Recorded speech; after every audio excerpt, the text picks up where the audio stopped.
don't wish and don't wish for the kinds of favor and the kinds of preference Allah has given some people over other people. So what happens to you and I is we see somebody that has more money than we do. They have better appearance than we do. They have a nicer car than we do. They have a better maybe married life than we do. Maybe they have, better, sometimes I've even heard, even among siblings, my sister has better complexion than I do. She's more beautiful than I am. Jealousy can take many forms. You could just envy somebody for what they have and become obsessed with why you don't have it. And it consumes you. And it could be the smallest thing, it could be the biggest thing. It could be things like money and material things, it could be immaterial things, it could be even the love of a father or the love of a mother. Why does dad love this one so much? I never get that kind of attention. She never blames him, she always blames me. She gets mad at me, but she's always nice to her. There could be this kind of thing happens among siblings, and parents sometimes don't help because they keep reminding one of them, he's smarter, why can't you be more like him? And create that jealousy even more inside a family. Allah Azza wa Jal started here by saying, don't wish for what other people have been given by Allah Himself. There are preferences. In fact, there are people better looking than you and me. There are people smarter than us. There are people that are more knowledgeable. There are people that make more money. There are people in your family that get more appreciation than you do. It's a fact.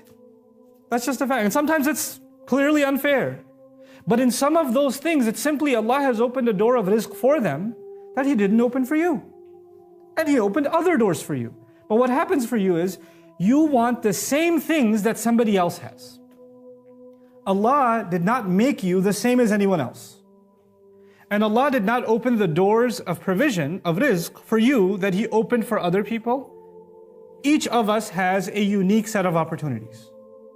And we're going to have to work hard to earn Allah's favor from within whatever we've been given, not comparing ourselves to anybody else. Before I get to the rest of this ayah and the positive reinforcement inside of this ayah, I want to share with you why this is a root cause for many major sins. As a matter of fact, the first grievous rebellion against Allah that we know of in recorded history is the rebellion of Iblis, which is rooted in jealousy. That started, why does he get the attention? Wait, he's just made of clay. That's where that started. The first crime that ever took place on the earth, when humanity came on this earth, is the killing of Habil by his brother Qabil. That's also a matter of jealousy.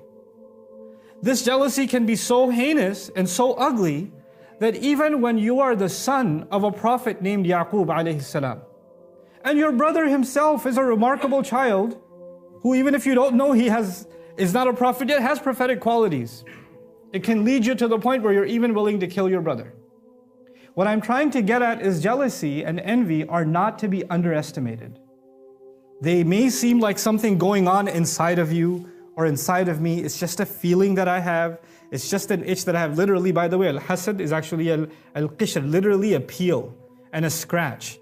They describe it as an insatiable itch inside of the heart, like when some locust or bug bites your skin and you want to just keep scraping it.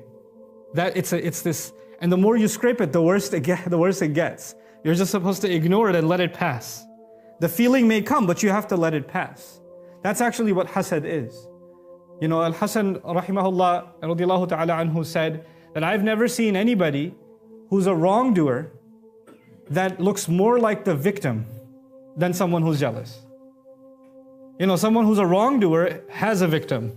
But in this case, the wrongdoer is the victim. That's what he says. He's the wrongdoer. He's doing jealousy, but he's the victim himself.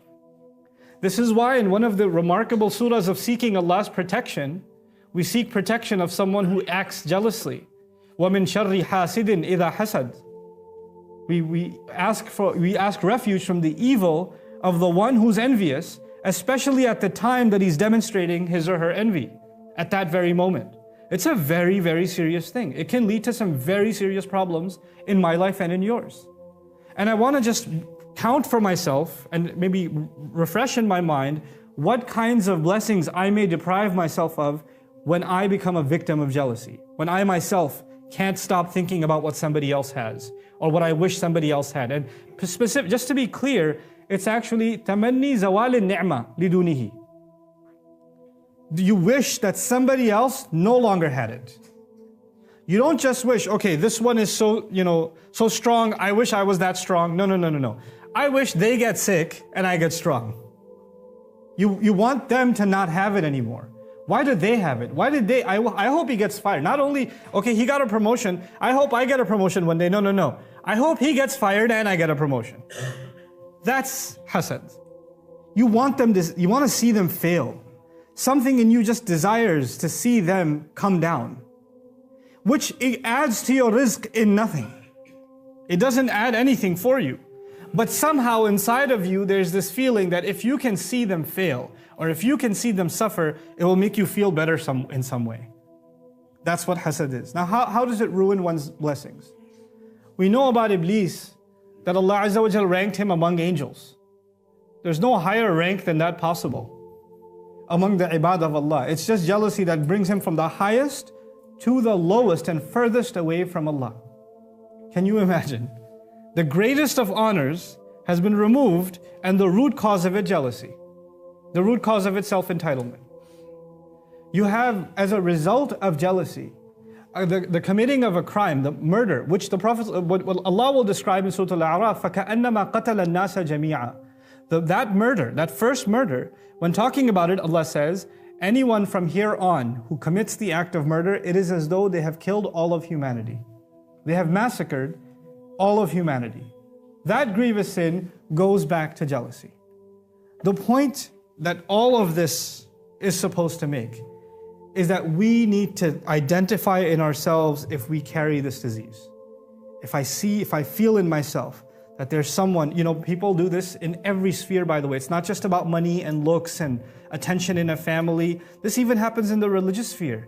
Hey, Sheikh, that other Sheikh, he has more hits on his videos. Have you compared your followers to his? Why? What is that? And why is he getting the keynote speech at the convention? Why did I get the morning session and he's getting the evening session? Why? And this can happen within masajid. Hey, their masjid, their fundraiser, they raise this much money. We only raise this much money. We're not even in the same city. This kind of competition and not just competition, jealousy. Why are they succeeding? Why are they doing better? It can hit you even inside the world of religion. This is actually the reason, one of the main reasons why Banu Israel, who the Sahaba thought would be the first people to believe. أَفَتَطْمَعُونَ أَن يُؤْمِنُوا لَكُمْ, Quran says. Are you very hopeful that they'll accept what you're saying? Because they were people of scripture. They knew the revelation. They recognized the Prophet the way they would recognize their own kids. What is it that kept them from coming? It was actually a jealousy. They couldn't stand that the favor would go to someone else and wouldn't come to them. They wanted to be deprived from Muhammadur Rasulullah sallallahu alaihi wasallam and come to them. There is no sphere of your life where this can't affect you. It will take over, it'll ruin your work life, your business life, your family life, your personal life, your spiritual life, your communal life. It is every sphere of your life this can affect you. And by the way, one of the most common forms of jealousy that I've only come across more recently as I travel is a lot of sisters actually come to me and ask me, I'm going to get in trouble for saying this, but that's okay. They'll say, how come the Quran has these rules for men, but he has totally different rules for women? How come men don't have to cover? I've been asked that question. How come men don't have to cover? How come we have these divorce laws and they seem to be tipped in the favor of men and not women? And what are women going to get in Jannah? And I'm not saying those are questions that should be ridiculed. But there's one thing that we have to be careful about. We're talking about Allah, who when He gives regulation, I only try to learn His regulation. I didn't come up with the policy. I only try to understand the policy and teach the policy. But the one who gave the policy is the most merciful, is the most loving, is the most fair. And if that question already smells of, I think there's something unfair here, or I feel there's something unfair here, that's a very serious problem. That feeling that somehow I have been shortchanged, even by Allah in what He gave. I need to understand exactly why Allah told me to do what He did. Let me tell you, If somebody asked me, why did Allah reveal, for example, for women to cover, for instance, my honest answer will be, I don't know. Honestly, I can think of reasons for myself, some benefits of the regulation, but that's not because Allah revealed those benefits. That's just something I can think of. And I'm not going to dare say, well, here are the reasons Allah gave the regulation of khimar, of covering, of jilbab, and here are the reasons. Because those are not reasons from Allah. Often Allah will give you something and not give you a reason. But He will say that you should reflect on your own.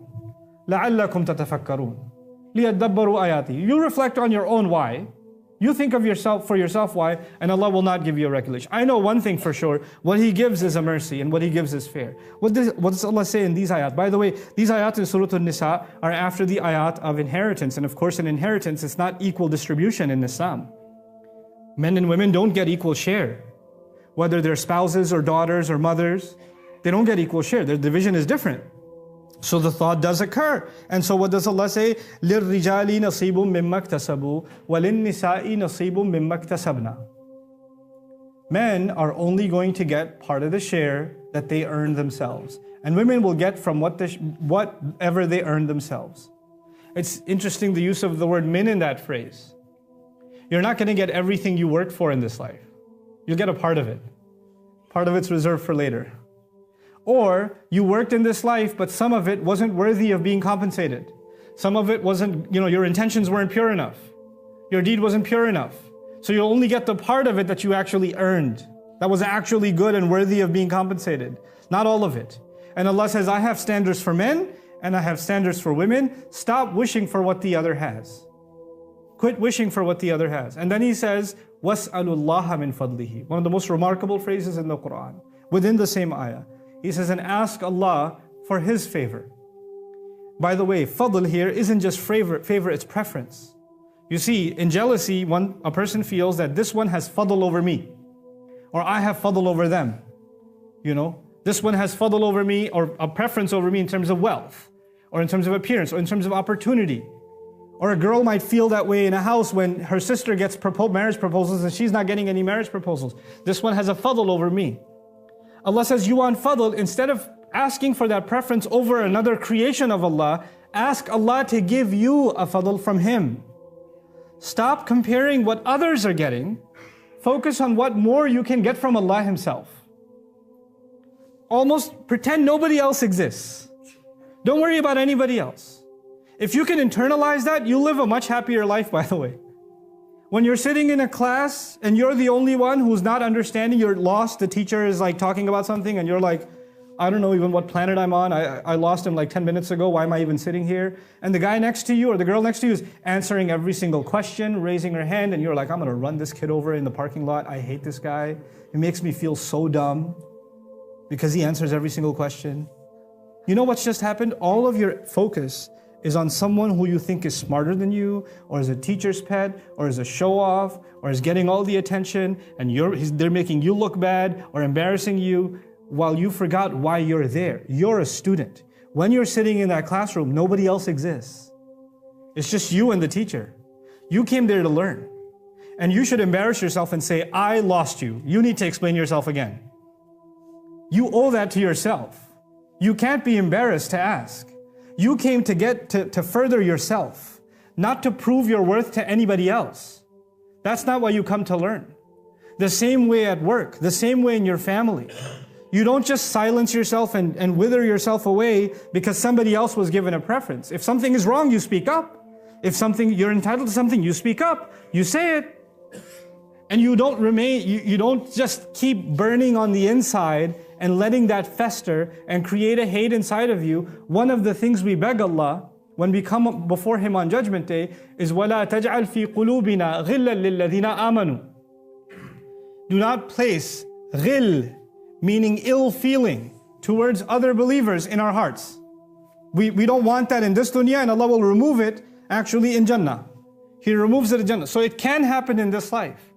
It can happen that you develop an ill feeling. Oh, this person doesn't deserve the position they're in. They don't deserve to be doing this, that, or the other. You don't feel that way, fine. There are people that'll say, well, this one gets paid a lot more than I do. Why do they get paid more than I do?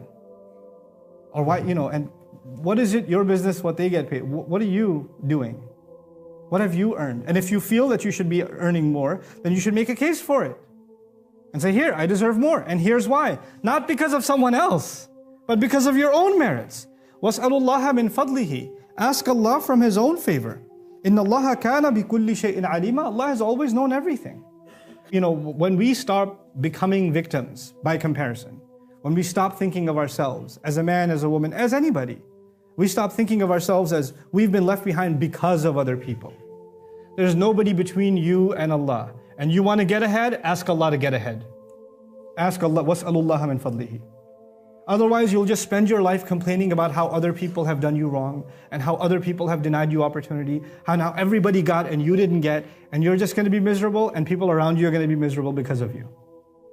This is the protection Allah has given us in this remarkable ayah. The last thing I want to share with you about this ayah, especially when you recite وَمِن شَرِّ حَاسِدٍ إِذَا حَسَدٍ, is paying special attention to the word إِذَا. Some argue that the word hasid, someone who's jealous, is described here as a quality, not even just literally as an ism sifa, or ism fa'il, but rather as an adjective for a person, meaning a person who tends to be jealous, a person who tends to have that quality. But the use of the word إِذَا is suggesting something. If you have that quality, then eventually it will come out in some ugly way. You will end up doing something bad sooner or later because you have that quality. You don't want to become a hasid, and you want to stay away from people that are. You want to stay away from the potential evil and harm that they can do. May Allah Azza wa Jal keep us from becoming people of hasad, and may Allah protect us from those who do hasad against us. May Allah Azza wa Jal not allow our deeds to be destroyed, like the Prophet ﷺ promised that for the one who engages in envy and jealousy, what happens to them? Their good deeds are burnt away like fire burns away all dry wood. Why did he say that? Because when you're jealous, it's impossible for you to be grateful. Impossible. Because when you're jealous, you're only thinking about what you don't have. And your deeds, your relationship with Allah is based on one thing: constantly acknowledging what you do have. That's how you become grateful to Allah. If you're only thinking about what you don't have, it's impossible for you to be grateful. There's no way you can be abdan shakuran, a grateful slave to Allah, if jealousy lies inside of your heart. That becomes impossible. Therefore, may Allah Azza wa Jal make us people that can remove jealousy from our hearts and truly make us people of gratitude. And may Allah make us of those who genuinely ask Allah for His preference and make our lives and our situations better by His grace. Barakallahu li wa lakum fil Qur'an al-Hakim. Wa nafa'ani wa iyyakum bil ayat wa dhikr al-Hakim.